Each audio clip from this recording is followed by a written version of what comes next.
Hello, everybody. I'm excited and I must admit a little nervous about this episode. We have an actual professional on, one half of the biggest US sports card podcast, another half of one of the biggest non-sports podcasts, Jesse Gibson. Is there anything that you don't cover? I have yet to master the market of the UK, and that's why I'm here today. I said to myself, Self, where else do you go when you're trying to find out information about UK card market? You come to Third Down, and Jordan, as you're the obvious answer. So thank you for having me. I appreciate you jumping on. Welcome to Third Down Pulled. Thank you for having me. Let me ask you right now, Jordan, before we get too deep into this, are you prepared to be thrown off multiple times during this interview and go down side roads that have nothing to do with cards? I don't think I'm prepared, but I'm looking forward to it. I think You this is don't you it's how you grow, isn't it? Yeah, you're never fully prepared, right? Like we're gonna jump into the deep end and we're gonna see who swims. I bet you swim. I bet you're a great swimmer. Do you know how to swim in real life? Do you know what? It's funny you say that because I wish when I was younger, my mum would have said, or my mum and dad would have said, Jordan, you're no good at football. Concentrate on swimming. But me, I wanted to be a footballer. I had no chance of making it. So I could have been an Olympic swimmer, but we'll never know. Oh my Dude, you know what? It's never too late. I saw a 90-something-year-old swim the English Channel not too long ago.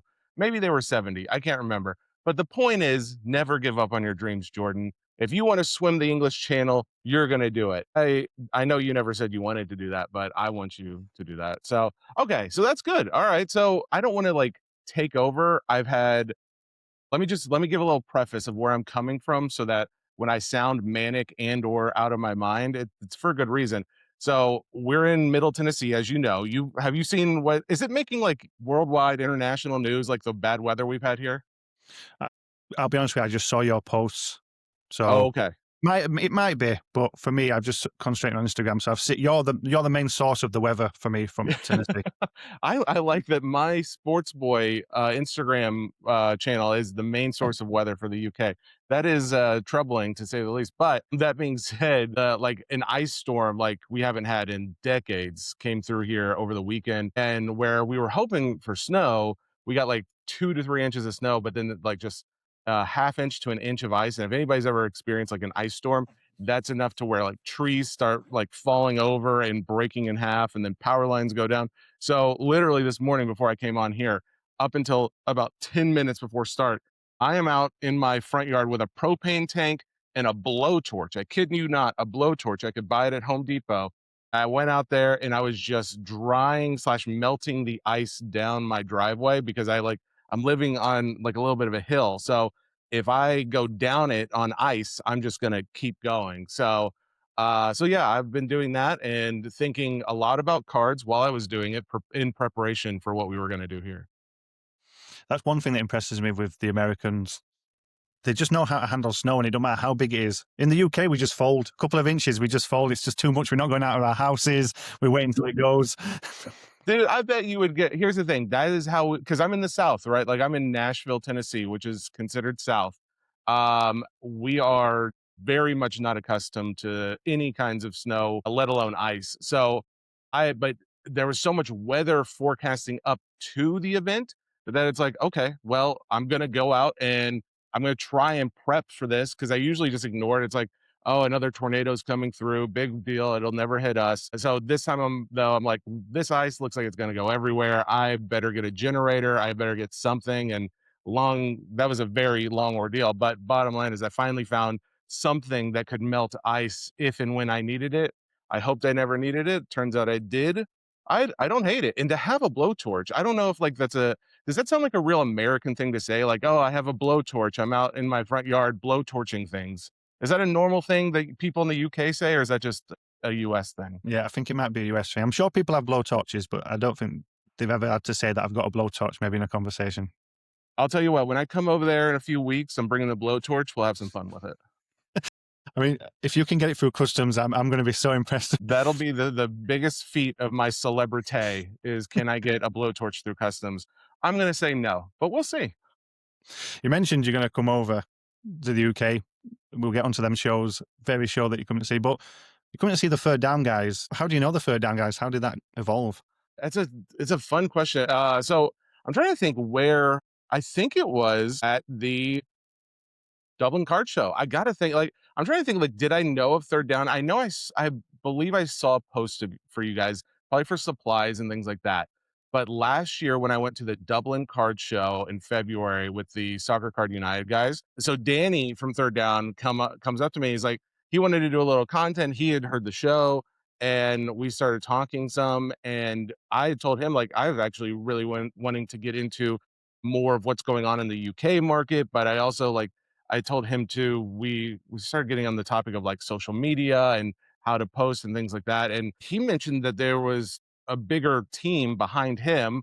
But I didn't realize, Ben and Chris and the rest of everybody at Third Down really existed. And so we got into the conversation of like, hey, maybe there is some help that I could provide with, you know, helping you guys to expand your footprint in the UK. Because honestly, I've been saying it for a little while now, the US market is great for cards. It is, I think, probably like the gold standard when it comes to like the card market, both availability of cards and like liquidity of cards. But at the same time, those markets are expanding. And I think the UK is the next and biggest next step. So that was where it's like, well, maybe I can help with some of that. So we started conversations, and I've been very fortunate to be working like on the back end just a little bit with helpful tips and tricks, helping get connections in place with some of my people that I've met throughout the years of doing the podcast. So that's where we kind of got our start. You mentioned the potential in Europe when it comes to the hobby. What is that potential that you see? Well, I guess it comes down to the ability to have funds at your disposal that don't have to be used for, you know, everyday expenses, right? So you got the freedom of some extra income that can be spent on fun items. Now, the UK is not unique to the world to be able to do that, but there's a lot of parts of the world where that's not necessarily the case. You're not going out and spending frivolously, as some might say, on pieces of guys on little pieces of cardboard. So you've got that going for you. All the cards, or at least the majority of the cards, are printed in English. You guys speak and read English. And so it's like, okay, well, there's a lot of like overlap, not only with how the market is made up and who it's made for right now, but it's also like, oh, you guys have a lot of the same affinity for some of the sports. There's also overlap with the non-sport, same TV shows, movies, things like that. So it's like, it just makes sense that if there's going to be another area of the world that's going to have an explosion of interest in cards and collecting, it's going to be somewhere who has a lot of similar background as we do. Do you think there's something that's stopping us from growing, that's holding us back? No, so here's the thing. I am really excited to come over there in the next couple of weeks because I want to know what I don't know, right? So like me and Ben have weekly conversations. Every week we're on the phone for at least an hour talking about the market, what's going on in your world. And I get a good sense of things that are happening, the growth of not only Third Down to see like where you guys are at this point, and then seeing some of the other, competition in your space in the UK market. And so that's all well and good, but at the same time there's nothing like having eyes on, seeing it in person. So I'm looking forward to gleaming a few additional tidbits of like what's going on in this space while I'm there. But as far as I can tell, I don't think there's really anything holding you guys back so long as the desire from the customer is there. Now you're going to have flippers that honestly they're annoying. People who go out there and take product off shelves where other people who actually want to collect it or play with it can't get it. Those are annoying, but at the same time, I hate to say there is some good that flippers do for the marketplace. It's like if I could have a little bit of both worlds where it's like, hey, we want flippers to go out and buy this product, but leave a few on the shelf for the kids. That's the dream. For of course you can't dictate how that works. So in my mind, if you have like some demand for, hey, there's value here, that helps your marketplace. But then it's also like, oh, you have to have people who want to collect. You have to have people that not just like collect cards, but just collect in general. I don't know. That's one of those things where I kind of want to get a better idea. Like, do people in the UK collect things? Actually, Jordan, do people in the UK collect? Like, is that your opinion outside of cards, outside of like what we're talking about specifically, which is like trading cards? Do you see people collecting like anything else? Yeah, there's definitely so many collectors over here with different, like obviously the trading cards, but then there's like coins, there's like watches everywhere. But when I got into, I've always been a collector, but not knowing I'm a collector, if Yeah. that makes sense. You know, like I'm just picking stuff and then I've looked, I've got loads of stuff, and that's how I got back into trading cards. I just looked down, I had loads of trading cards and not having a clue what they were, and I came up to the shop and I started to learn more about it, really. And I'm definitely a collector. I'm definitely someone who wants to collect, and there is still quite a few people out there that do that. Yeah, and that's the thing. It's like I think what it comes down to for getting new customers in, and I mentioned this when we had Aaron Abrams on the Sports Cards Nonsense podcast back a few weeks ago. He's the director of entertainment at Topps. I was talking to him about like what is more desirable, or what are you guys focused on more? Are you focused on getting people who like sports and or the IP that's on the cards, getting those people into collecting cards? Or are you trying to get more collectors of, say, comic books, Legos, or other sports memorabilia? Are you trying to get those people into cards? Because it's like you want either the people that are fans of the thing you're making cards of, or you want collectors of other things to come in and make this market even bigger. Because I think that's the lowest hanging fruit to find a new customer in this space. The other one is like, hey, go to the guy who doesn't really collect anything, doesn't really care much about sports and or, maybe this TV show or movie that they just made a set of, and asking if they want to get into cards. I think that's the harder sell. But ultimately, I think there's plenty of people in the UK that want to either, they enjoy their sports. And so you could get them into maybe buying a pack of cards, seeing if they can find their favorite athlete on there. Or they, love Star Wars, they love Marvel, and they want to maybe see if they can pull an autograph of Josh Brolin's Thanos, or, uh, Luke Skywalker, Mark Hamill auto. So there's a lot of ways to bring in customers, but the point you have to start at is, does your customer base enjoy these on a large scale? And I would say the UK does. Yeah, I think I know you mentioned nostalgia a lot when I see a lot of your podcasts and things like that. And the nostalgia for me was like sticker albums. In schools over here, we have obviously soccer over here. Like sticker albums are really huge, and they have been for years. I don't know if they have anything like that in the USA, but that seems to be like a lot of people's starts over here. It's funny. So I didn't really know as much about sticker albums until I started spending more time with like the Soccer Card United guys and talking with Ben and going over there last year to Ireland for the first time. Like seeing sticker albums and hearing more about them at the Dublin Card Show, I was like, oh, okay, so this is like a bigger thing here. Because in the US, I it was mainly cards. Like to be honest, like there's some people who had stickers, some people would collect some of them. But what's funny is I think they're making a resurgence to some degree, and it's not for the same reasons probably they got their popularity back in the day. I think it's making a little bit more of a resurgence because of, like, copyright rules. So and I'm not a copyright or marketing licensing expert, 'cause maybe it's not copyright, right? Maybe it's like more trademark infringement or something like that. But whatever it is, right now, Fanatics has the ability to say make Marvel cards. They've got the license for the US to make Marvel cards. Panini, Leaf, nobody else can go out there and make Marvel cards.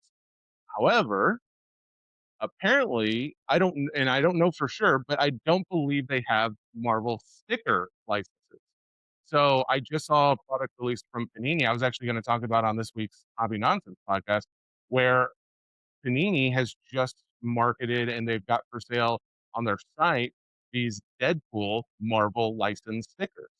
So I think they're trying to make a push into that area because like Gary V is doing that a lot with his like so I guess Topps has the license to make V Friends cards.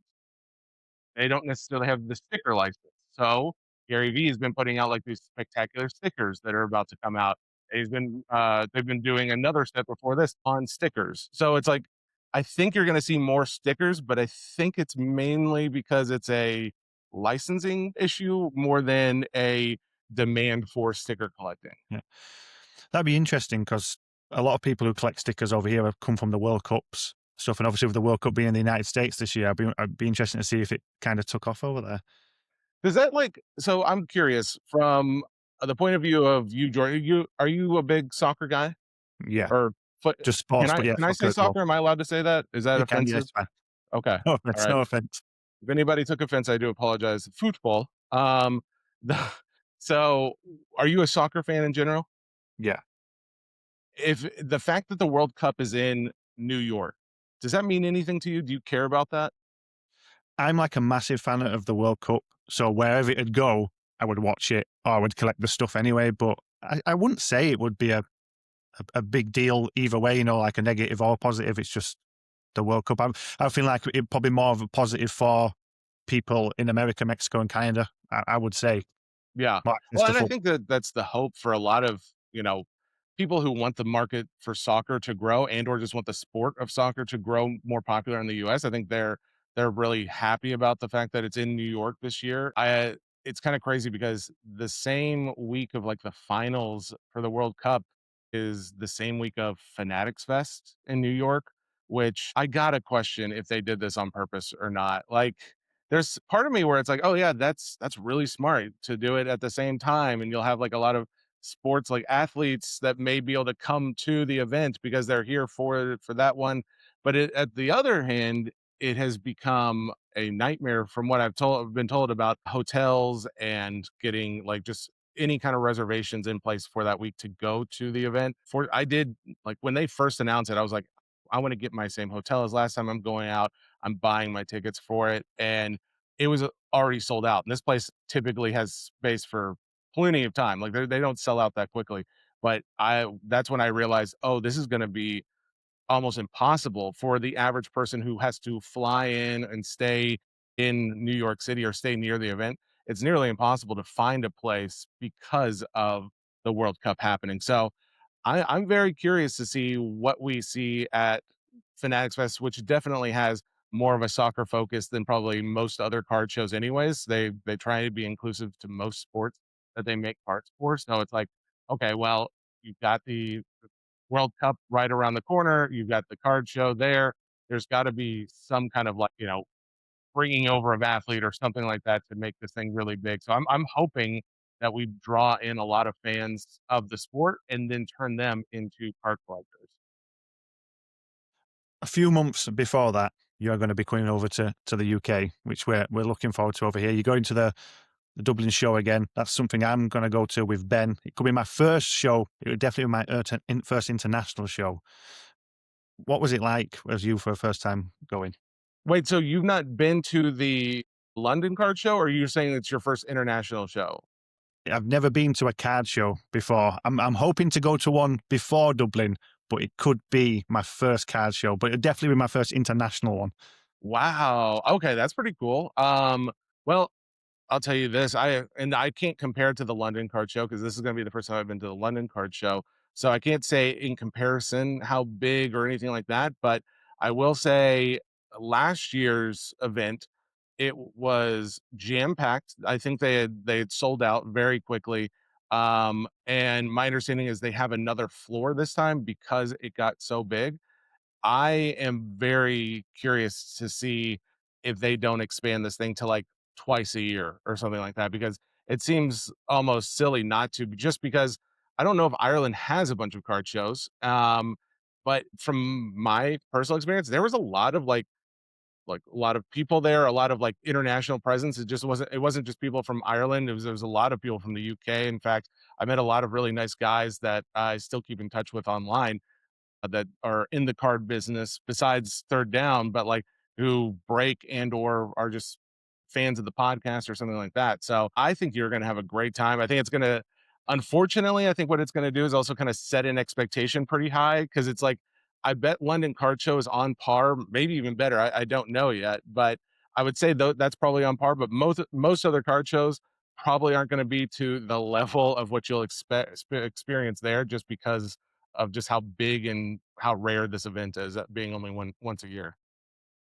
Are you saying I should go into it with like high expectations You're How would someone new go into it? How is it? Because I don't want to be like overwhelmed at the same time.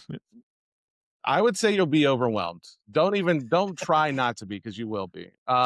Especially as someone who's never been to a card show, because you'll just it won't just be what you're seeing there. It'll just be the sheer amount of people and trying to like get access. Like the thing you'll find interest in, you'll find about 100 other people interested at the same time. So there'll just be crowds around tables. So yeah, I'm going in there with the expectation of I think it's gonna be a great event. I think it's gonna be a lot of fun. I am going to get there as early as possible to try and, like, get footage and things like that, because if you want to make a plan of, like, "Hey, I wanna be at this table at this time during the day," I would almost guarantee you're not gonna be able to do that because there are going to be people there the entire time. So, yeah, I my expectation is high, and I think I will probably not be disappointed. Ex- I've mentioned so many people that I've never been to a show before, and they say they give good advice like don't buy from the first table. If you see a card, make sure you do content before many people come. But I can imagine it's kind of hard once you get in there not to do any of them things because you're new to it. Yeah, I mean, I would say, like, if you've never been to a card show, there's 2 rules of thumb. Don't buy a card right away because you might find a better deal somewhere else, or buy a card right away because you might not see it again, and that might be your only shot. There it's a very it depends on, like, how rare the card is, right? Like, and it's for someone who's coming in who's maybe a novice and doesn't know, you're not gonna do it exactly right. I'm gonna go ahead and give you a heads up. You'll be off by a little bit because you'll think, "Oh, I'll come back to that table and it'll be gone." Or you'll think, "Oh, well, I'm gonna go ahead and buy it," and then you'll see it at another table for a quarter of the price or whatever it is. So, yeah, it's going to be trial by fire. I am very excited to go to the London Card Show because it's like that'll be my first one. Like literally, we land on Friday morning and then I'm going to this thing Saturday morning, completely jet lagged. I mean, it's going to be a mess. Please just bear with me. If you're going to be there or if anybody else sees me there, please, I apologize for how I look. I'm not usually so insane.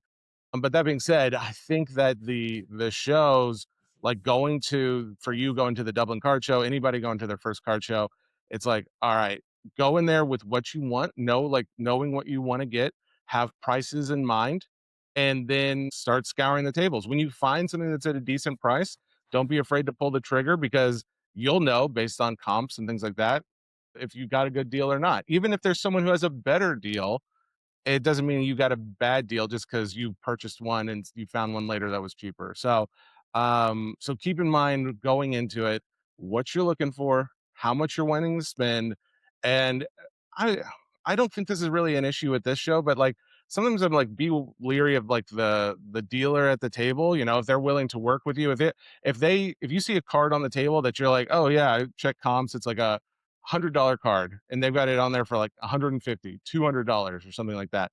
There's a point where it's like, if they've got this thing priced at that amount, it's almost like I don't even want to ask, like, hey, would you take 100 for it? That's the last comp. But there are other times where it's like they're not trying to like pull one over on you. They're not trying to like, you know, bilk you for as much money as they can. They may just be, that was what the card was priced and they never updated the price. So you can give it a try, but if they're like not willing to move on it, then I say move on from the table, go somewhere else because it's not worth wasting your time. Because if they're not going to be reasonable on that card, more than likely there's probably not going to be many cards they will be reasonable on. That's one point that I've picked up from a lot of people, and that's don't be afraid to negotiate. Don't be afraid to talk to the people behind the stall. Yeah, so here's the thing, it's for me, it's weird because it's like, if someone's like, "Oh, dude, I love the podcast. I love sports cards nonsense. I love hobby nonsense, whatever." Like, first off, thank you. Thank you for saying that. Now I have, like, almost like a feeling where it's like, "Oh, I can't, like, try and talk them down too much now." Now I feel like the bad guy of like, "Oh, they know about the pod. They show some support." I can't ask for this to be like I wanna pay, like, you know, 80% of comps for a card and they're asking like 90 or 100% of comp and it's like, okay, I guess I'll give you more than what I would have normally paid because you said a nice thing to me. That's my biggest hurdle is like I need to get over that and just try and keep business and the everything else separate. But for you or for anybody who's like, yeah, just going to a card show and they're just trying to make a deal, do not be afraid to ask for, if you know the price is $100, but you're saying, "Oh, I'll buy it 80% of comps," they can say no, but they could say yes. I say, what's the harm in asking? Obviously, we talked about the Dublin card show. Been told it's a perfect place for networking, and you mentioned there's so many people from across the world that come over there as well. I mean, that's where I found you guys, right? I would say the networking did pretty well. So, yeah, I mean, Danny was not afraid to come up and start talking to me.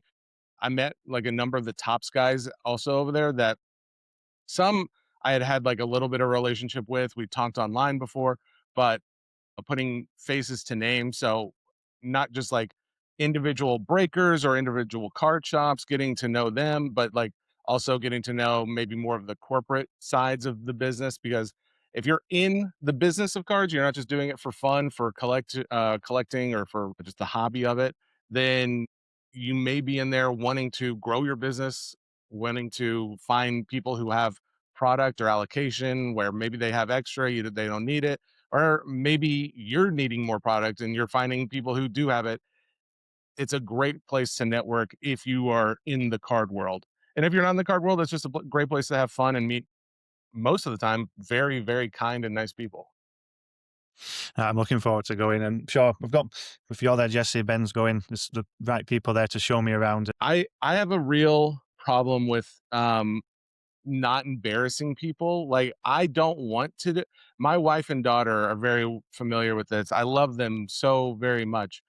But one of the biggest joys I get is giving them a hard time for no reason whatsoever, and it's a problem. I'll admit I could be a psychopath. We're not 100%, tests are still out, but that said, it is entertaining to watch, like, you go up to a table, say hi to everybody, and then you just put somebody, like your buddy, on the spot, or in this case, it would be like my wife or daughter, but in this other case, it's gonna be you, Jordan. I'm gonna be like, "Oh, Jordan actually had some questions." I'll just pull out my camera and just start filming you. Ask this guy a question.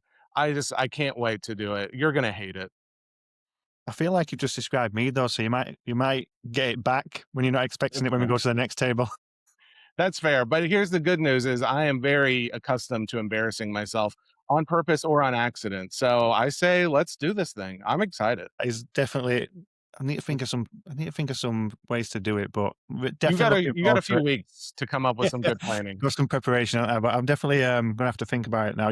The best thing you should have done is not told me. Now I know that I'm expecting it. So I'm an idiot. Well, all right. You know what? Never mind. I'm not gonna do it. I mentioned there's so much I want to talk to you about. One thing I'm happy that you're here to discuss is non-sports cards, because I think the best way to say it is, what is a non-sports card? Very good question. So non-sports cards, in my mind, when I first started, when I thought of like, hey, I've been doing the Sports Cards Nonsense podcast since January 2021 with Mike. It's been a great time. It's gone very well.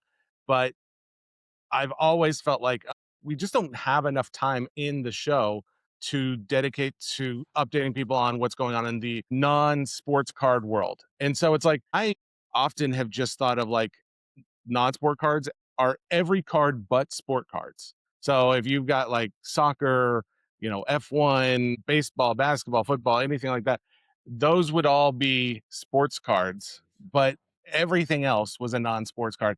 I have since been corrected because I was lumping in TCG with that as well. So Pokemon, One Piece, Yu-Gi-Oh, all that other stuff. I was lumping that into non-sports cards. And in a way, I think you could almost say like non-sports cards do encompass that because it is still a non-sport card. But really, I think the what I'm finding is the TCG world likes to be their own thing. So I've focused hobby nonsense on non-sport cards, TCG, and just to make sure I'm covering all the bases, I've just added collectibles in general in there. So it's like, sometimes we talk about Lego collecting. We've had like some guys who are on, we had a guy who was on Pawn Stars trying to sell one of his Lego bronze R2D2s for like $250,000. This is like a very interesting world where they do collide in a lot of cases. So like you'll have something where we got Labubus collecting Labubus, and now Topps is making Labubu cards. So it's like there's a world where a lot of collectors don't just collect one thing, right? Like if you're a collector, a lot of times you're collecting a few different things. So Hobby Nonsense is meant to focus on, for me, since I get Topps allocation and I do breaking as well on Fanatics Live, I will do a lot of Star Wars, Marvel, some SpongeBob, and I'll do Disney all the time. I'll talk about those products every time because I'm breaking them, but it also like they're super popular. Like it's a brand new product with autographs from people in movies that we grew up watching. It's very entertaining for that, for someone to pull a card of an auto from like, say, I don't know. I'm trying to think like whether the earlier movies, say Toy Story. The fact that you've got the Buzz Lightyear, Tim Allen, and the Woody, Tom Hanks dual autos out there on cards. That's pretty awesome for a lot of people. I am still chasing it myself, and so the non-sport card world definitely has a lot of like the podcast has a lot of focus on the newer stuff, the modern, but we also like non-sport cards have been around for just as long, if not, some people will make the claim that they've been around longer than sports cards because you had like tobacco cards of fish. So it's like, in fact, I think, and this is, I've got a drawer of just crazy, like off the wall non-sport cards, some very normal, some like you're like, how does that exist? Why does that exist? But it's like cards from the early 1900s of different kinds of, fish, trout, bass, all this kind of thing. That's all considered non-sport cards in one way or another. So a long way of answering your question, what is a non-sport card? It's pretty much anything and everything that isn't related to sports. Yeah, I think we had the cigarette, obviously way before my time, but my uncles and aunties used to have the cigarette collectible cards on the wall, and they were like, over here we had cricket, obviously, traditional UK sport, and we had like, there were flowers and things like that. But I see that you post a lot of non-sport over there, and it seems to be really booming at the moment. So are you the cause of the big boom, or I know I'm not the cause of the boom, but I do, I want to believe that I am helping it. I want to do everything I can to help the non-sports side of things grow. I love the fact that Topps created a Instagram account called Topps Pop, where it's like all their non-sport card stuff. Granted, they only focus on the stuff that they do, but it's bringing more attention to the space. You got Leaf, who's leaning more and more into like Pop Century. When I first started getting into cards, I saw the Pop Century product and I was like, oh, this is awesome. It's all like celebrities from movies and TV shows that I would have watched as a kid. That, I mean, like I've got a right here. This is Guy Gilchrist. He is a graphic artist. This is like a Cookie Monster leaf card. I absolutely love this card. He did an illustration on there and an inscription. These are like, it's him doing a card, but it's also, I've got, Margot Robbie's. I've pulled a number of Margot Robbie cards that everyone loves. The fact that you got every celebrity under the sun almost signing in that product, that also has grown that space and they're putting out more products for it. I think also what we're seeing is as the sports card hobby grows, I find it hard to find many sports card collectors that don't also like some non-sport cards. It's funny because the non-sport card guys, I know a lot of those who don't collect any sports, but it does seem like the sports cards guys will collect at least maybe a little. And I've heard from a lot of them that they're pushing more and more into the non-sport side of things. So yeah, I think I like to think that Hobby Nonsense is raising awareness of what is going on in the non-sport card world. But really just it's needed like just some more marketing, really. Because I think the fact that I don't do you know who like Steve Urkel is? Does that name mean anything to you? I feel like I've heard the name, and I feel like if you tell me about him, it might trigger something. I've definitely heard the All right. name. I'm gonna give you a line, and then you tell me if this means anything to you. Did I do that? I feel like I should know. That's okay. All right. If you didn't get it after that, you don't know Steve Urkel because that is a dead on impression. I think I'm going down in the records for like 10 out of 10 on that impression. Nailed it. I have to say. But that said, it's there. This is like an old '90s TV show that a lot of people in America watched called Family Matters. These cards Ah, are the show in itself is like it's very nostalgic for a lot of us, but no one's going around talking about Steve Urkel or they're talking about any of the other people on that show 9 times out of 10. But all of a sudden, you've got guys like I've got a buddy, he goes by Funkle Cards on eBay. He's got a shop and he came on the pod talking about he did a spread in the PSA non-sport magazine. He did a spread about all of his like 90s Saved by the Bell cards and Family Matters and Full House and like all of these TV shows that we grew up with. And a lot of times people just associated that with like the junk wax era. But what they didn't really fully understand is like, yeah, there's some of this that was part of the junk wax era, but a lot of it is still very, very hard to get like a 9 or 10 grade in because of just how off cut or off center the cuts were, or the printing created some issues where you just weren't getting as many 10s. So in a lot of cases, he's like posting these cards that are a PSA 10 and there's like a pop one of them. And now that the awareness is getting out there, like, hey, this is rarer than what you think. It's not just, you're not just going to go to the hobby shop and see a pack of cards for $1, go buy it, and then get a $400 PSA 10 Saved by the Bell card out of there. But through the fact that we're expanding this non-sport space, people are understanding more that it's harder to get these things. That's what drives price in a lot of cases is the rarity of something. So that's what I think is helping to grow it as well. Is like more people are getting in touch with that nostalgia side. They're seeing, well, they have the sports cards. They have like Michael Jordan cards and they've got the King Griffey Jr. cards. Now I want, say, something that I used to watch as a kid or with my brother or sister or whatever the case may be. So yeah, that's definitely helping as well to see more people recognizing and educating to know like, hey, what is a non-sport card? What helps drive price with that non-sport card? And then just marketing it, talking about it, putting out posts. People don't know what they want if they don't know it exists. So I like to think we're trying to do our best when it comes to informing the general public. Yeah, I encourage everyone to go check out and follow Hobby Nonsense. But is there anyone else out there that does focus on non-sports that are good people to take knowledge Yeah, from? I mean, so as far as content goes, honestly, there's non-sports car or not sports cards, I think is what his YouTube channel is. He's a guy who I met at a national years ago. He does like a YouTube. He does, I don't know if he has like a ton of followers or not, but he has, if you like to look at like old Star Wars or old, Dick Tracy or just any older non-sport slash entertainment card, I think like guys like that are doing a great job of just continuing to post content about it.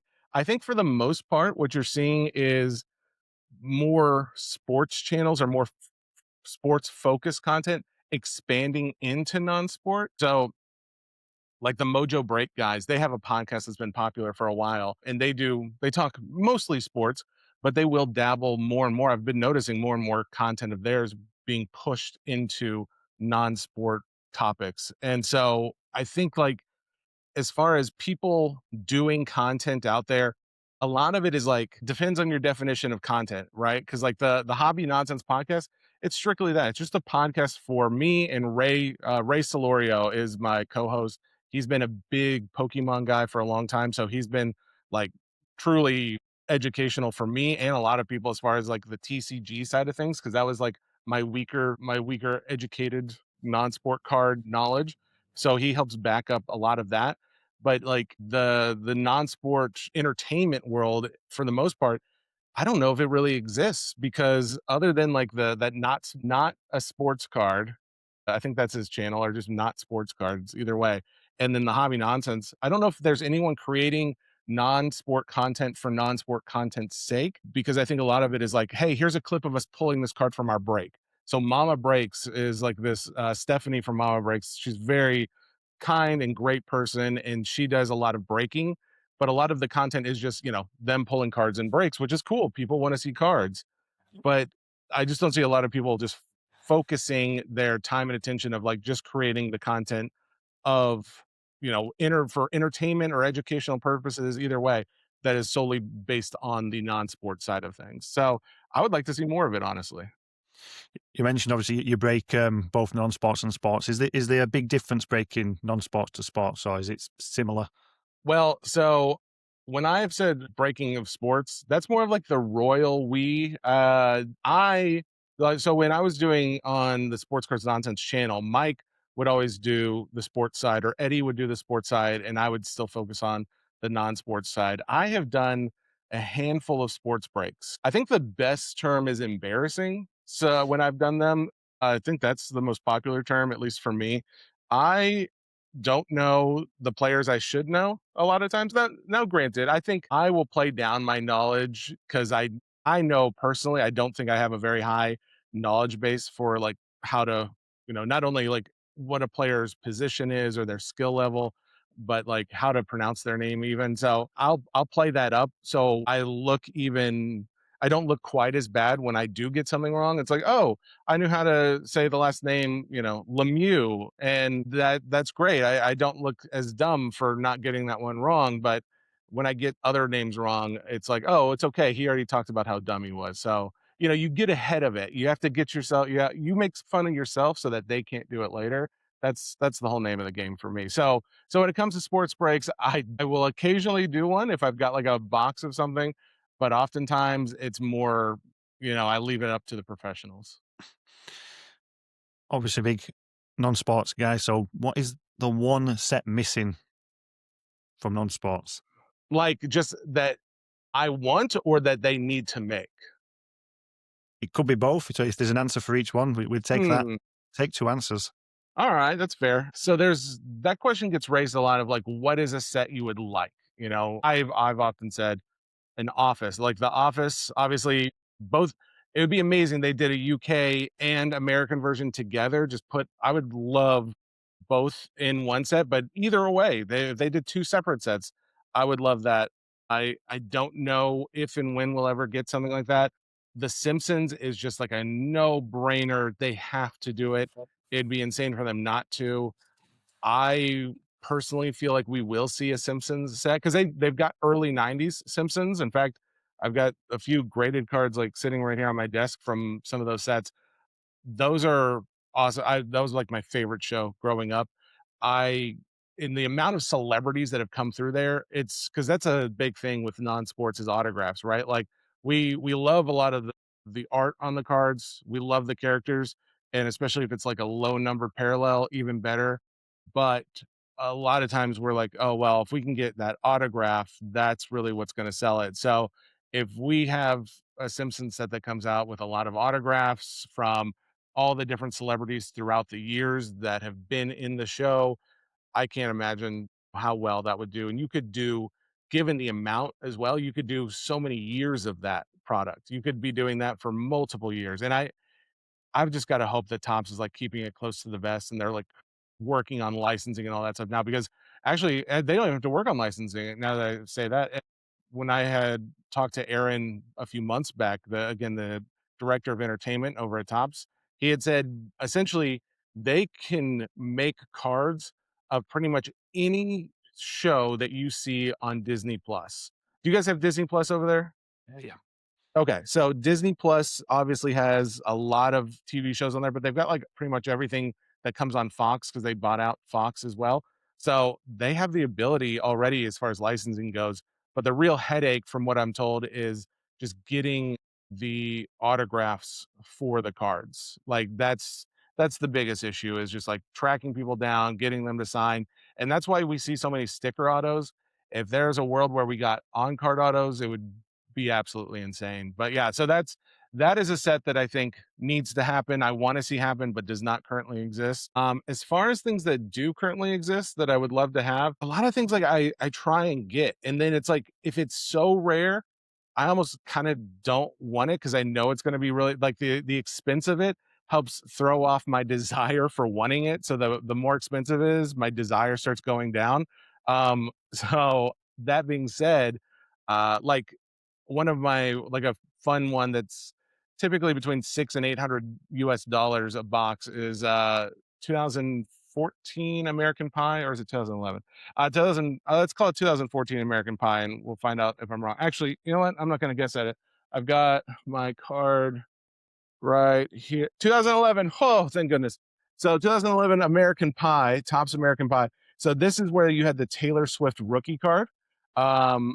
the or what a lot of people consider to be her rookie card, and I think that product's a lot of fun because you also have like, Seinfeld rookie cards in there. Again, rookie just being like one of the earlier known printings of them on a card, a licensed card that is. But then you have like just events that happen through the decade. So you got like Bill Gates, the invention of birth control. You got like all these kind of crazy cards in there, as well as like different people's hairdo styles back then. So that's a fun one that I really enjoy, and they're becoming harder to find, especially as the demand for like the Taylor Swift rookie goes up. Tops back in like the early 2000s, they put out a number of like really cool. In fact, oh, actually, I've got one here. I've got some other ones up in my cabinet. So this is a Indiana Jones set from I think want to say 2007, 2008 or so. But they when some of the movies were coming out, like the when they did like the that awful Crystal Skulls movie. Um, they did other cards from the previous movies, and they would do autographs on those cards. Some of these have sketches in it. In fact, this box here has a chance for sketches and autographs, and it also was like had some parallels in there. So it's like one of those earlier sets that have some of the chase elements that we see today.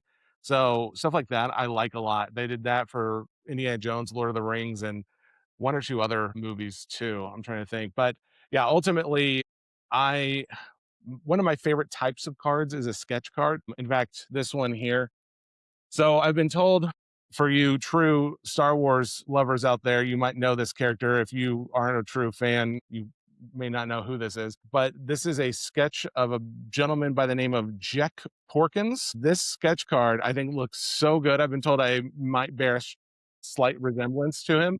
Uh, so I've started like trying to collect more of these, and the sketch versions of them are so cool. But yeah, to find a set that has sketches in it is something I like to chase. Something that has both an opportunity for autographs and sketches.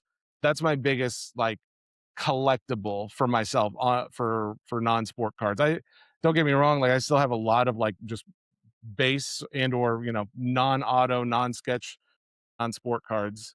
But now that I just said non in reference to so many different things, I'm wondering if I just need to change it to just the hobby non podcast. But that being the case, it is it's a lot of really fun things that I'm still finding out about. That's what's great about like the non-sport card world. I feel like there's some guys who are like, oh yeah, I know every like baseball product that came out since the late 80s, or I know everything about basketball, or some people know all about like every set that's come out when it comes to license or baseball, basketball, football. They know all of that. But I don't think there's anybody out there because I've been looking who knows everything about all the non-sport card products because there's literally so many. Matt, the guy who runs the Funkles Cards eBay shop that I mentioned before, he may be one of the ones who knows the most about some of the most obscure sets out there. He sent me a card the other day that was like a Bible and scripture verse card. I was like, they make scripture cards now? Like this is like insane to me. But he found that. He's found like all kinds of like these rare cards that I had no idea the sets even existed. And so that's one of the other fun things about this side of the hobby is like you're constantly finding and learning about things you didn't know, but that you still care about. I'm loving all the props that you've been showing, and I feel like I might end up going like a rabbit hole of non-sports because I've just listened to you for a while. Then I've just learned so much that I didn't even know. I didn't know the Yeah. Indiana Jones, and I didn't even know when you said American Pie at the start. I thought you were going to pull out the film Yeah. American Pie card. I thought that's what was going to happen then, and it was something totally different. That's I threw you a curveball on that one, and in hindsight, I probably should have clarified that from the get go because there could have been a lot of questions happening there. I apologize, but yes, no, American Pie was. I think that was more in reference to the Don McLean song as opposed to the early 2000s. Uh, And I want to touch. I've talked about so there's not enough that we're going to be able to talk about. So we're going to have to get you on when you come over. Hopefully, we can get you on in the studio as well. But I really wanted to touch on podcasting. Like we've spoke about this off air before about being new to it. How did you start podcasting, and did you have those nerves as well as we spoke about with me before? Man, yes, very much so. Yes, I always have been someone who does not mind embarrassing themselves for a laugh. I like to do silly and dumb stuff all the time. Since I was probably middle school.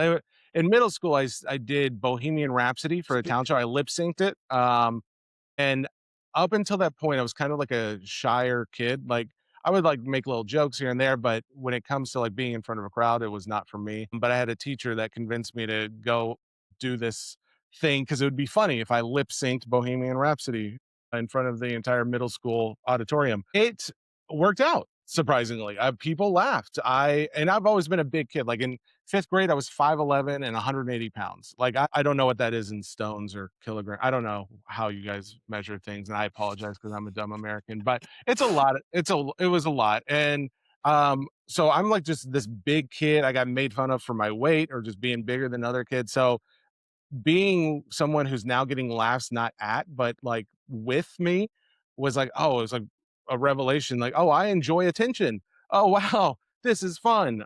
It's at times it has not always benefited me, but other times it does make for like a fun time. And when it came down to doing a podcast, it was like, well, I would love to do something that's, putting out more content, trying to be silly and funny, and at the same time being educated myself because back in 2000 when we were first starting Mike and I were first starting the Sports Cards Nonsense podcast, it was because he sold his business. He knew a lot about cards and he sold his breaking business at the time and he was like trying to come up with something else to do. And I told him like, yeah, I want to get in on something in the card world. I think it's really cool. I've been learning from him like because he's my cousin-in-law, I guess. He's married to my cousin. And so we were already hanging out. He'd been teaching me about this and that. And so when he said he wanted to do a podcast, I was like, yeah, I mean, I'd love to help. Like, can I produce it or something like that? Because at the time, again, it's like I don't know anything about cards. So it's kind of like a similar background for you. You weren't like really into the card space. And so I am like helping to produce on the background, but it turns out like the other guy he was originally doing it with, the schedules just weren't working out. So it's like, okay, how about I fill in for like one of these? And so I started filling in. And after that, it was like, you know what? Maybe I'll just like be in it more often. And it's like not just like, talking here and there, but it's like having more of a regular part. And as we start filming these, I think it was probably like September. We probably started like me and Mike actually doing episodes together, probably September of 2020. I started posting them on TikTok and every other platform. And it was about a month later in October or so that I guess his name's Chris Vernon. He's a guy who I think he does the mismatch on the Ringer. It's another podcast with Bill Simmons. And he's one of the hosts of that show. And he hears his kid watching like clips on TikTok and he hears someone talking about donkeys and yelling about this and that. And it was like one of the clips I had posted on our channel. And he passes it along to Bill. And then next thing you know, we're getting called to do like a contract to work for the Ringer to do the Sports Cards Nonsense podcast. I will say this is not how that normally goes. You don't just start doing a podcast for a month and then all of a sudden you have a contract with the Ringer. That is like truly unbelievable. And I can't say enough about like how fortunate I am that I was given that opportunity to do that. But that is how it worked out for us. So but that made it kind of worse for someone who is not used to being in the position of, well, I'm kind of like more the straight man because Mike was like a lot of times like he was more the funny one and he was like the one who was at least being the knowledgeable one. And I was just like kind of asking questions. So that was kind of the premise of the show is like he was going to be the guy who knew everything about the hobby. And I was the one trying to get educated on the hobby, just like so many other people out there were. And that's why I think it works for you doing this because it's like there's a lot of people who are in the UK card market that are just kind of getting started with collecting cards in general. And so it's like they need to know the same things you need to know. So it makes sense you would do a podcast where you're asking those questions to other people who are familiar with it. But for me, when I'm asking those questions, it's like I'm okay being silly and being a goof and embarrassing myself. But when I have to be like, I need to sound knowledgeable about something that I'm not knowledgeable at all about. Like, and when I say sound knowledgeable, I just mean knowledgeable enough to ask the question that I didn't even know I needed to ask. It's like, oh God, I was so nervous because I couldn't be funny. All the times where I was confident because I was like, oh, I'm okay being silly and being funny and I can get attention that way, it like went out the window because it's like, oh, well, now I have to be serious and about something that I don't know anything about and run a podcast doing that. So it took a little time, to be fair. Like it took, I'd say I'm still getting used to it in some cases, but it did definitely get better. The longer I did it, the more confident I got, the more educated I got. And then I'd also find that the more I educated myself about whatever we were going to be talking about, it's like, oh, okay, well, I can come to the table a little better prepared and therefore I'm less nervous, anyways. And then I also found the power in like, okay, I don't have to talk right now. I don't have to be, involved in this conversation. Say we have a guest on and him and Mike are going at it and about, some prospect on in the Red Sox. I may not know anything about it. And that's okay. I can just be quiet and just wait. I don't have to chime in. So there's a lot of like interest, I don't know the word. That's okay. I'm okay. I don't feel embarrassed about that one. There's a lot of different tiny moving parts when it comes to doing a podcast, things you need to work on, things you need to focus on, things that'll make it better, things that'll make it smoother, things that'll make it more clickable, the SEO, the search algorithms, all that kind of thing. There's a lot of things you have to focus on, but what you find is the longer you do it and the more excited you are to learn, you'll get better because it's like the longer you do it, you'll get comfortable. If you're excited to learn, if you have like a thirst for knowledge, whether it's about cards or just anything that you're interested in, then 9 times out of 10, you're going to find other people who have that same interest. They want to learn too. So it's like, okay, well, just keep doing that and you'll get more comfortable as you go. And as you get more comfortable, the pond will get better. And I've taken that and ran with it. And it helped me to launch the Hobby Nonsense podcast in January of 2025. And I don't know, like when it compares to other card podcasts out there, I know there's times where we're not always the second place in hobby podcasts, but I think a lot of times we are, like, which is kind of insane. Like when it comes to like, if you look like at the Apple, podcast charts for different categories, if you like are under hobby, a lot of times when it comes to like, if you sort out all the ones that are about cards, it's pretty cool to see how big the Hobby Nonsense podcast has grown to be. And there was a time where it's like, oh, there's no way I could do a podcast on my own. I'm not comfortable enough with it because I don't know enough about it. Well, that was when it came to sports, but when it came to non-sports, I was like, I'm a nerd. I love all this like goofy stuff that I would get made fun of for on SCN. But in another world, I'm a hero for talking about, the Jack Porkins of the world that don't get enough attention or credit for their role they played in the Star Wars universe. So it's like, okay, I can become more comfortable by talking about something that I am already knowledgeable about, and it's a cool thing to have seen for myself, but it's also something that I never want to just be like, okay, I'm good. I've gotten to that point where it's like I don't need to make myself any better. I'm constantly trying to take in, comments, critiques. Sometimes they're not always as nice, but hey, I try and still think, is there a way like that this person's still accurate even though they were mean? Is there something like a truth in there that I can glean to try and work on? So yeah, I think the desire to continually get better and the desire for knowledge are two things that every podcaster has to have. And I know for a fact every time to you, you have that. So if it's any consolation, Jordan, you are doing great for someone who's just started doing this on a topic that you know nothing about. And I think it's only getting better. I'm having a great time talking to you on this show. I appreciate the kind words. But going back to what you just said there, I think that's the thing to pick up on, when you get these not so nice comments about someone, and when someone's just starting off. Luckily, I'm old enough now where, like, long in the tooth, I should say, where I can take them comments, and I can just brush them off. But there's a lot of people who can't, and I think there probably will be a lot more people who would love to do podcasting, especially in trading cards, that get put off by stuff like that. Yeah, I mean, I didn't think we would ever actually take off for a podcast, right? Like the fact that we took off in a month is absolutely crazy.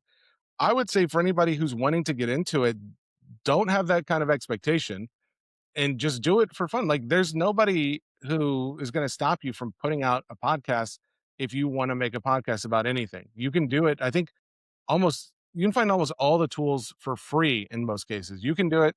with the microphone and camera that's built into your computer or like on your laptop or whatever. You don't have to have anything to really start this as far as like monetarily speaking, but every little bit that you invest into it, like if you're serious about it, everything you invest into it will help make it better. A better microphone. Like I kind of feel bad because, like I said, I'm iced in, so I couldn't get to the studio where I've got like my more professional audio and video equipment. So my camera is not bad, but I'm concerned about how good my audio is going to be for this show. But the better your microphone is, especially when we're talking about podcasts, the better you're going to appear to your audience. Cause like, I don't know if you've done a lot of like listening of other podcasts that are out there that might have smaller audiences. Go and check some of them out. And I guarantee you, you can probably start picking out some of the reasons why you think they are smaller right now. And I think one of the biggest things that helps podcasters to grow that is also maybe one of the harder things for them to do is to ask for honest feedback. Like, hey, I've been working at this for a while. Is there something I could do differently to help my audience grow? Sometimes it's just like maybe it's a lack of promotion or marketing yourself. You know, putting yourself out there and doing it for long enough to where you get into the algorithm where it finally, gets more public views. Sometimes it's that. You could be doing everything right. Your content could be great. The what you're talking about could be right on point with what people are interested in, but it's just not getting the eyes because people don't know about it. And that's something that just kind of takes time and trying different marketing avenues and maybe investing in like some marketing promotion on Facebook or something like that. There is that side of it. But then there's another side of it where it's like, man, if someone would have just told me like to be a little bit more energetic, I could have been focusing on that. Or if someone would have told me like, oh, my microphone stunk, I could barely hear what you were saying, or my camera angle was always shooting right up my nose and you had to look at my brain. It's like if there was like somebody who would have said that, but I think a lot of us are very fortunate. We surround ourselves with people that we like, and the people that we like typically don't want to hurt our feelings. And so they're not going to just offer that information up a lot of times. And as people who don't like their feelings hurt, we don't ask that question a lot of times. But the hard truth is sometimes that's the only way that we really get better is by finding the things that stink about us and then working on them. And that's something that is not easy. It's a fantastic point, Jesse, because I'm lucky enough to be alongside Ben. And he's not bothered. He's not bothered about hurting my feelings and stuff. He'll just tell me how it is and stuff. So maybe we all need a Ben. That's what it is. If we could take up podcasting, If we could all have a bin in our lives, the world would be a better place. None of us would go around with food in our teeth or a booger hanging. He'd be the guy who'd be like, "Hey, you got a booger hanging, buddy." I mean, that's the friend I want. Do you want to go to a party and you've got like food on your face and no one says a thing, and then at the end of the party you're with your buddy and you see it and you're like, "Why didn't you tell me?" It's like, "Oh, I didn't want to embarrass you." No, embarrass me now because I just got embarrassed in front of 100 different people at this party. We all need bins. I mean that's the perfect clip in it for social media. We all need Ben. Remember that's the title. That's Yeah, the title. there you go. We're going to get Ben in a second because we want to talk about the obviously coming over to the London Card Show. So we're going to do a little bit on that, and we'll get Ben in. I Should love be it. That fun. sounds good. Before that, I'm going to pose some quick fire questions at you, Jesse. So you were saying like curveballs and stuff. So I don't know. We didn't tell you about this. I don't think so. Oh, baby, I am so excited. Let's do this thing. So just a few ones here for you. So best favorite sports product to rip. Ben's favorite? Best. I put best Oh, favorite. This is perfect. This is good. This is good growing for the podcast. Actually, I'm before I spoke to you, I'm always nervous about getting things wrong, and I've wrote best favorite, which don't make sense. So this is perfect. We're learning, aren't we, as we go? hey, Jordan, I'm sorry. I'm going to leave the podcast now. That I can't answer questions like that. That's just not okay. So No. we'll start Hang again. on. Favorite sports product to rip. Favorite sports product to rip or that's a problem though. We just got done saying I'm not a big sports guy. So you're going to have to edit that question again. I don't really have a okay, actually no, I do have an answer. Allen and Ginter. I consider Allen and Ginter to be a sports product primarily, but what's fun about that is and cuz I know like Jackson Holiday and I know like Soto and I know a number of like the bigger baseball stars. And so when I'm going through, it's like, oh, cool. I just hit like an Otani autograph. That's great. I know when those things are there and they're big. But what's also fun is like I've got like the Topanga from Boy Meets World, which I don't even know if any of those words make any sense to you. But it's an old TV show, and it's a person who signed in one of the more recent years of the product. You got them signing in it. You've got other celebrities signing in it. You've got, X-rays of African turtles in some of the inserts. Like it's all kinds of weird, crazy stuff. You got scratch and sniff barbecue rib cards in there. So it's like that would probably be my favorite sports product because it's the most like a non-sports product. I know we said quickfire, but I've got to jump in. I went into the Fanatic store in Manchester, and that's the first time I saw that product. I saw Chuck Norris in there and stuff, and I just thought that was cool. I just didn't know anything about it, and I asked some people about it, and they said, "Oh yeah, there's people like Chuck Norris, Taylor Swift, just along with the baseball stars." It's like I thought that's just absolutely brilliant, man. Oh, it is. It absolutely is. I think I think that what's fun is they change it up a little bit every year. So it's like you'll have like some stars in there one year that you've never seen before and you would never expect. Some of them are like D-listers, and then other ones are like, big Hollywood actors. So yeah, it's a fun product. This is more down your route, Jesse. Best favorite again. Favorite non-sports product to rip. What is going on with you, Jordan? Are you having a stroke right now? Oh, functioning. Golly. That's a good question. So let's see. Not my favorite non-sport product to rip. So personally rip, I would say, man, I love Disney products because there's a lot of value in them. There's a lot of like nostalgia that I enjoy. I also really like the Marvel Studios I've been ripping is fun for the autographs. Like, and I like some of the other cards as well, like just, rare stuff. But if I'm going like just all around, it's probably going to be a Star Wars product like Galaxy. Star Wars Galaxy is a lot of fun because every year they will change their art on the cards. Like it's never the same art. And it's always custom. Somebody like made this art for the card in one way or another. And I think that's really cool to see like this custom art piece on every card and it's different each year. That was actually where they set the record, I think back in August, the highest at that time in August at the National in Chicago. There was someone who sold a PSA 10. I think it was a 10 at least, but there was a super fractor of one of the Star Wars Galaxy cards, and it sold for $100,000. That was the highest sale for any Star Wars card at that time. Now, granted, since then, the Luke Skywalker rookie from 1977, that card with an autograph from Mark Hamill, I think sold for like 270,000, give or take. So there's now new records for it. But that being said, Star Wars Galaxy it's got so much love and demand around it. Not every card is going to be a hit, but a lot of them are just unique and they take on like different art styles, whether that's like an anime or like maybe more of a futuristic or a black and white. They take on something that somebody out there is passionate about, and it just creates a big fan favorite product. And that's one for me. What is the one set that you think is currently undervalued in the hobby? Labubu. Labubu. So here's the thing about Labubu. Okay, most people would disagree with me that it's probably priced correctly because they think it's not great. And I would say from a collector point of view, like just a pure collector, not motivated by money or anything like that, they're probably right because there's only like 4 cards in there. Like literally, I think there's 4 different cards. However, if we're talking about like value wise, you are going to buy one of those boxes in a lot of cases. Like I think Dave and Adams might have them for sale for like maybe $55, give or take.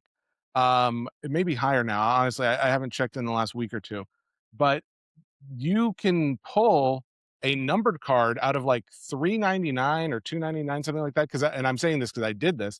I pulled a numbered card out of like 299 or 399, which is crazy high numbers, but I pulled that and the guy sold it on DC Sports like a consignment, and it went for like somewhere between $300 and $400. It was just one numbered card out of like 2 or 399, and I'm like, dang, like that's all it took was, and they paid like $55 for the box. So it's as far as like best value, I think it's Labubu, but I don't think there's enough like just general demand for Labubu anymore. Like if this was a few months back, yeah, there probably would be even more so. But but you never know. Like they're also making like movies or TV shows about Labubu now, and I think you will probably see like another resurgence before this thing goes completely Beanie Baby on us and just dies out. But in the meantime, I think that's probably like a solid investment. Maybe not from like the collector point of view, but more from like the investor point of view. What is the one card you bought or didn't buy that still keeps you up at night if there is one? Huh. Well, I'm trying to think because it's a number of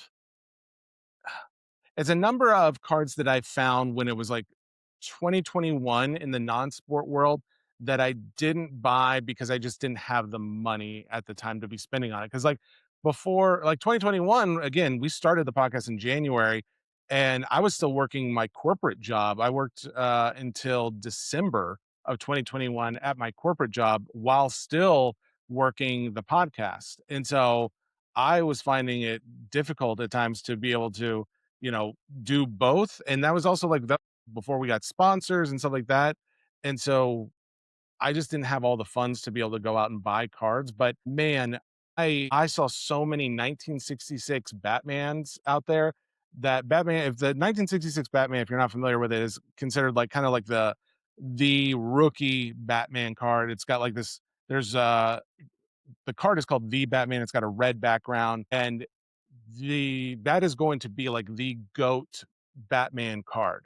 And there were so many of them for devastatingly cheap when I first got into the hobby. And I was just like, you know, it was only maybe $100, but if I had bought it, it would have 10x or more in a lot of cases. Like and it's something that I really liked and cared about. So yeah, I would say back then it was definitely some of the non-sport, and you could almost like throw a pin at a dart or a dart at a dartboard and hit something, and you were probably guaranteed to have increased value from 2021 onward, because even though the market was still high, it had come down later in that year, and then some of that non-sport stuff just never really took off to begin with.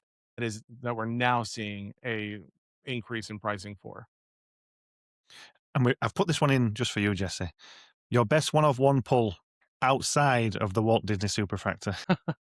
Well, here's what's funny is the one and only Walt Disney Superfractor. For all those who don't know, by the way, when I pulled that card, I had called. So again, I keep shouting out Aaron Abrams from Tops, but had been on the podcast the day before.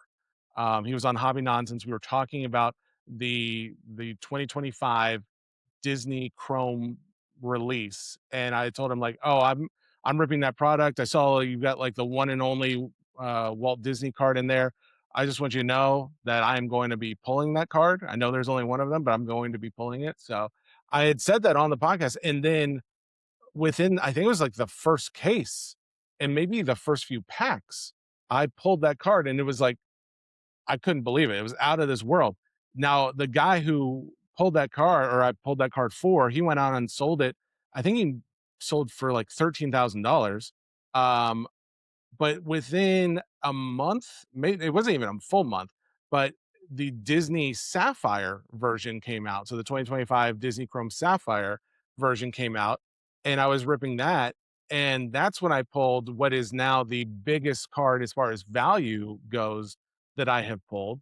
And that was the quad facsimile auto of Mickey, Minnie, Donald, and Daisy. It was the Paparadage.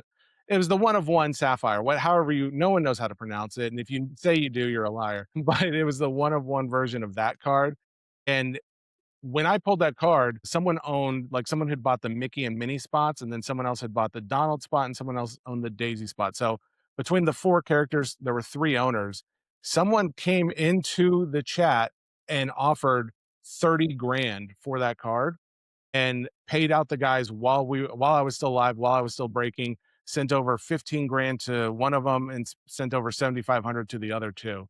So that was the biggest value wise card that I've ever pulled. And that's the record to beat now. Now, granted, I think that card's really cool, but some of the other one of ones that I've pulled, like the Winnie the Pooh, which was the first superfractor I ever pulled.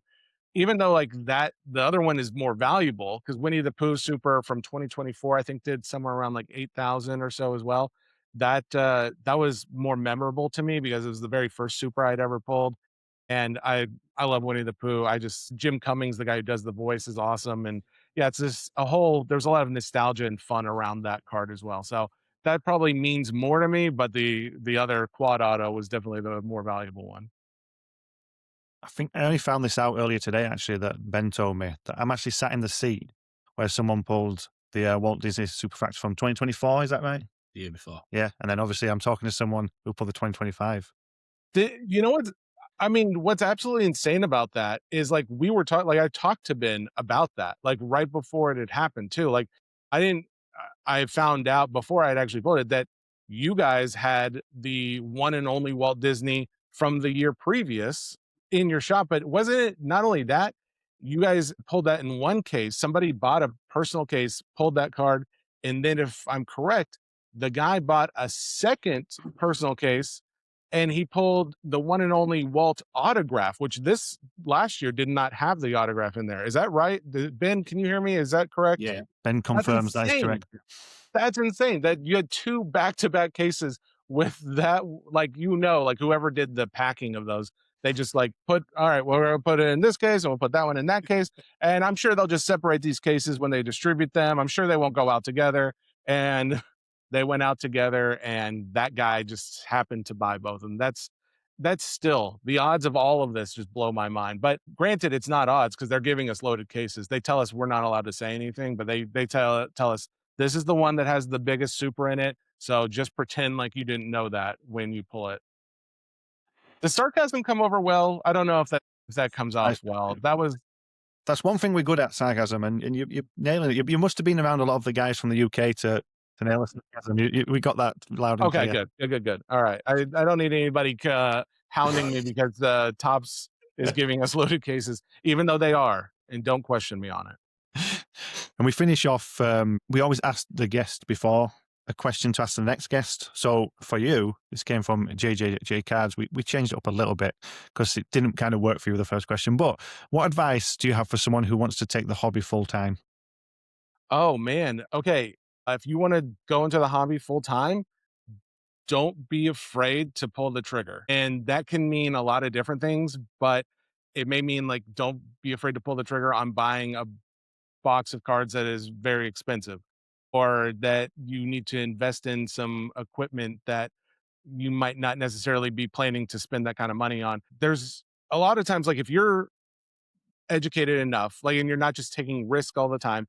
A lot of people will do the due diligence, they'll do the research. Hey, what do I need to do to make this better? Like, I need to maybe get a better camera, or I need to spend more time posting this or that. It requires an investment of some kind, whether that's a monetary investment, whether that's time, whether that's attention, whatever it is, it requires an investment. If you want to grow the business of whatever it is you're doing in the hobby, don't be afraid to pull the trigger on it and do that thing. It may not be comfortable, it may not be easy, it may make you a little nervous. Now, I'm not saying go into debt and, ruin your family or anything like that, but at times it does require doing something outside of your comfort zone in order to find that success. And from what I have seen in the US, and I keep seeing it more and more in the UK as I talk with Ben and hear about the growth you guys are experiencing, is those who are putting themselves out there are being rewarded for it. Beautifully put, Jesse. And what about one question for the next guest? And think of it really quickly so I can get Ben on the podcast to talk about, because he's halfway through a yogurt, and that'd be just great.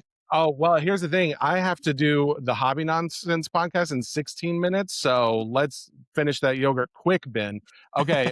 My question for the next guest is if you had to compare the UK market to the US market as far as cards, what do you think needs to be done to grow the UK market? Because I'm more interested, like I have my personal opinions. I want to know what someone over there, because I see I'm inundated with US content. So I just assume you guys see a lot of it as well. Maybe not as much, but you've got to at least be seeing some of it. So I got to assume guys in the UK who are in the card world, they know what's going on to some degree. So I'm very curious, what does someone in the UK think needs to happen, change, get added so that the UK market continues to grow?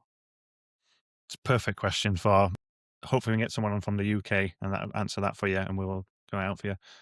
But thank you. I'll say thank you now, Jesse, for joining us. But we are going to get, we'll definitely do this again because I feel like we haven't touched on hardly a small percent, I would say, of what. But we're going to get Ben on now because you are coming to London That's what I've in, been told. is it March? Is it March or February? It's February. Yeah, February 3rd. Yeah. Don't be shy. He's shy. He's more shy than me when I come on the podcast now. if you if you've got time, Jesse, talk. I know you've got a podcast coming up, so if you've got a quick 5 minutes, if Yeah, not, yeah.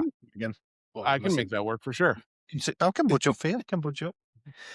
I just wanted you to get on here quick. I just saw you icon on my iPhone eating that yogurt, and I was like, I just need to get him on quickly. It's weird seeing you talking in person. It's usually on the I phone. know. I was literally about to say, I think we may have had like a Zoom meeting once where we were on camera, but other than that, it's always been on the phone. So it Yeah. feels almost weird. So I'm like, I'm not going to look you directly in the eye. I'm going to look right above you. So it feels less uncomfortable for me. So what were you Yeah. saying? How's your phobia actually? Is it? It's not too bad now.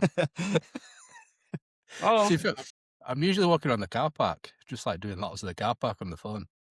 is that what you're usually doing? I always wonder, like, when we're talking, like, what is it that Ben is doing in this very moment? Is he like in the shop? Is he like somewhere else? Yeah. Okay. That would make sense. Literally just doing lots of the car park.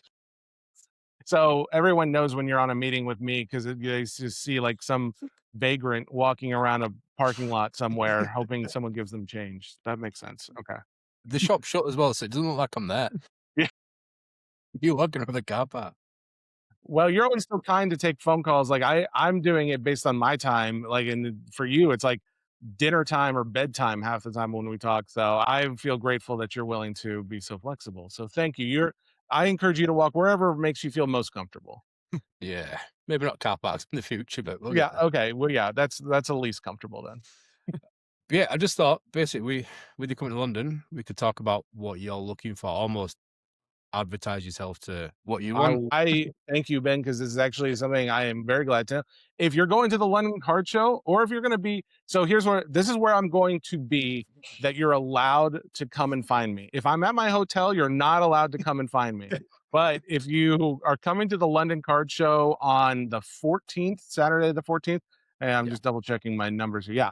So Saturday the 14th, London Card Show, I will be there. I'm looking for wax at most card shows. However, this is a little different because I only have so much luggage space. Now, granted, worst comes to worst, I may just have a box of something sent over to me, but non-sports cards, specifically the Disney, the Marvel tops, or sorry, Disney, Marvel, Star Wars, and a few other like the more modern non-sport cards, I'm looking for that.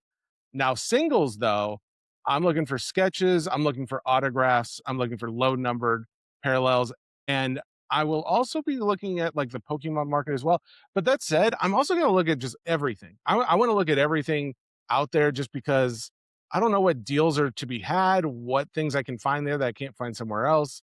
So I'm really curious to see what all is available.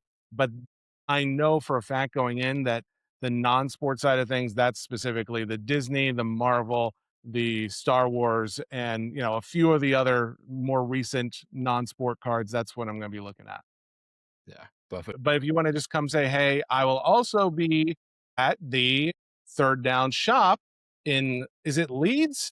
Am I correct? Where is this? Yeah, that's close. Yeah. Close. I didn't pull up the. I don't say that because people might go to Leeds now. It's a What? Give me the exact address of the shop. It's like Keithley. Okay. I don't know where that is on a map, but I do know that if I go towards Leeds, I'm heading in a general Yeah, you're right. direction. Yeah, Okay. it's- So I'm going to plug it into my GPS and I'm going to come to your shop and I will be there Thursday, the week after. So what is that? That would be the 19th. The only Here's the thing. I fully expect Third Down to have a card table set up for me, some security guards on either side, and just a couple different pins because people like their cards signed with different pins. Just bring your Yeah. cards to me, whoever it is. I sign all of them. Your Michael Jordan rookie cards, I'll sign that one.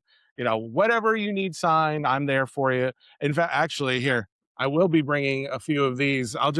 Nobody ever wants them, but I force people to take them. It's the Sports Boy custom card that I made a number of years ago. Unfortunately, I don't have one for Hobby Nonsense yet, which I feel really sad, but I do have my Hobby Nonsense stickers that I'll also have to give away to the fine people at the London Card Show. So I'll give away both of those to anybody who wants one.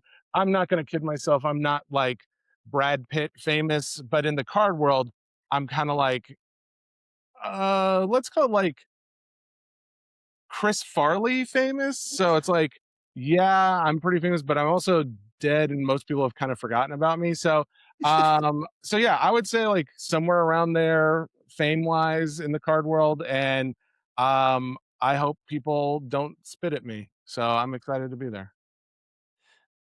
You should be safe for that one, I think. Thing. I don't like to think like I don't think I'm famous whatsoever. I think the most famous I ever got was when I was in a talent show with Taylor Swift in high school. That's my claim to fame is I was in a talent show.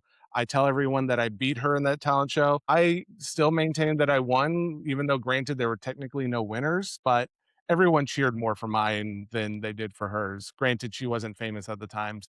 She went on to make millions and millions and millions of dollars on the song that she performed. And actually, I dedicated the song that I did, which was Jesse's Girl. I dedicated that to the girl that I liked in school, who is now my wife. So you tell me who won.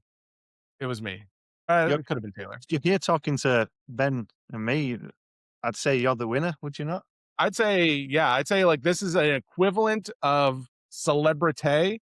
This moment right now is equivalent to any other moment in my life. When I met Tom Brady at last year's National, when I did the talent show with Taylor Swift, and now these are all even playing grounds for me. You see, like we went on the national for a little bit last year. The amount of people that recognise him is unreal. Okay, to be fair, that's not true. He's a liar. Nobody recognized me whatsoever. Ben, don't trust Ben at all. Unless it's with your cards, always trust Ben. But yeah, no, I'm really looking forward to coming, man. I'm excited. Never been to the UK.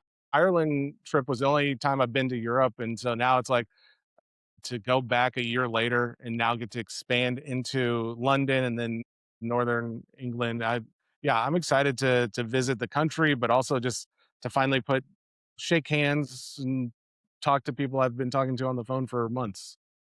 Last question: have you ever heard of Bradford? Have I ever heard of Bradford? Yeah, I've heard of a Bradford pear, which is a tree. That is the extent of my Bradford knowledge. the last thing, the tip I'd give you before you come here: just go on TikTok or something and just search Bradford driving. Bradford driving. Yeah, Yeah. Well, here's the problem. I'm gonna do it this instant, even though we're still doing a podcast. I'm gonna look it up. I'll find it, yeah, and yeah. we'll find out more about what I'm supposed to be aware of. Am I gonna be scared? Is this bad? No, it's entertaining. Oh my goodness. Ben just sent me to a page that's filled with people going to the bathroom. What is wrong with you? You've got pressure though as well, Ben, haven't you? You've got pressure to when Jesse comes on that Thursday to deliver a cuisine of food that he's going to remember when he goes back from Bradford. Is that fair, Jesse? Is that Pretty much. Yeah, I mean, here's the thing. There's very few things that don't please me. Oh dear God. I'm renting a car. I am afraid. Lord, I'm watching videos as we speak. Turns out I was on the wrong page. It wasn't anybody going to the bathroom. Driving in Bro, why wouldn't you have warned me already? All right, maybe I'm getting an Uber. Do you guys have Uber over there? we do? Yeah. Yeah, we have Uber. Yeah, All right, we'll see. I might not be But driving. I was told I was getting a limo anyway. So what's the deal? helicopter. You can fly over and just watch it as you go. That's right. There we go. We'll get that helicopter out. Yeah, I'll leave you to it. Yeah, that was all I was doing. I'll finish my yogurt now. Let's try to catch him up. Keep him on his toes. That's what we got to do, ain't you?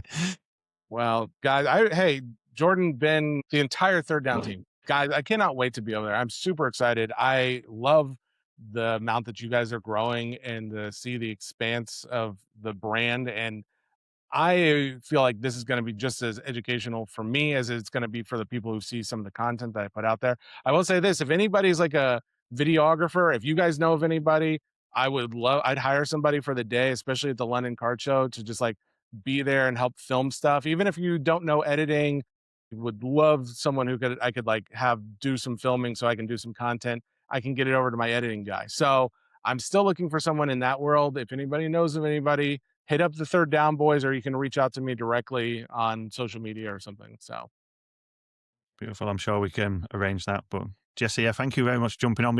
This hopefully just the first of many of you coming on the podcast. Like I said, we haven't touched on a lot of stuff. uh, We've touched on enough that I've learned from, and I hope that the viewers can as well. it was excellent, man. I thought you did great. Thank you for the great questions and being prepared. You were ready to pivot. And unfortunately, I just couldn't throw you off your game as much as I hoped to. So I guess next time I'm going to bring out the costumes and the sound effects to really just make sure you're on your toes. Yeah, like I said, keep bringing it. It can only make me better, as you said. Keep growing. I'm looking forward to it. But thank you for jumping on, Jesse, and it's been fun talking to you, man. Thanks, Jordan. Yeah, you too. Looking forward to the next time.